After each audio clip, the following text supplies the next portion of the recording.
ଦେଖନ୍ତୁ ଏବେ ଗତ କିଛି ଦିନ ତଳେ ଚିଫ ସେକ୍ରେଟାରୀଙ୍କ ଅଧ୍ୟକ୍ଷତାରେ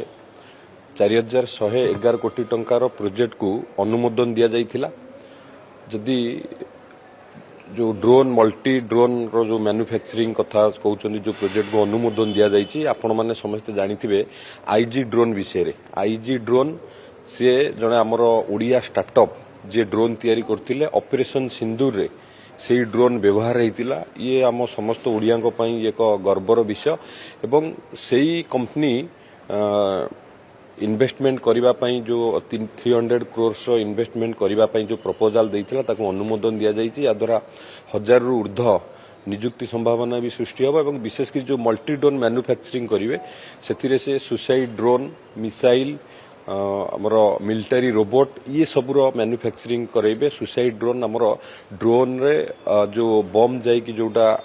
अटैक करिवो से तार मैन्युफैक्चरिंग करिवे एवं मिलिटारी रोबोट जोटा कि एआई द्वारा पूरा मैन्युफैक्चरिंग हम जोटा आमर जेमती आमर मिलिटारी रोबोट ही जगिबो आमर सीमांत अंचल बॉर्डर को जगिबो ये सबू निश्चित भाव में गोटे नुआ टेक्नोलोजी मैन्युफैक्चरिंग आम ओडिशार हबाकू जाउची एवं शिप रिपेयरिंग शिप बिल्डिंग कथा कहले सेटा भी भद्रक रे गोटे हबाकू मध्य अनुमोदन दिया जाइची। या पूर्वरु मध्य पारादीप पोर्ट अथॉरिटी आमर शिपिंग मिनिस्ट्री अंडर रे पारादीप पोर्ट अथॉरिटी एवं ओडिशा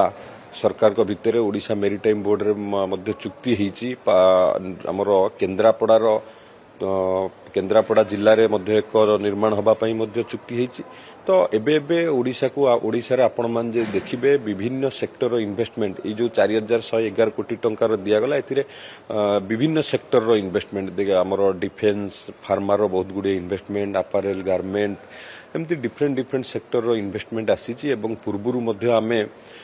जदि देखिबा याकू मिसेले 7,70,000 कोटी टंकार ऊर्ध्व शिल्प को आमे अनुमोदन दे सारिछु।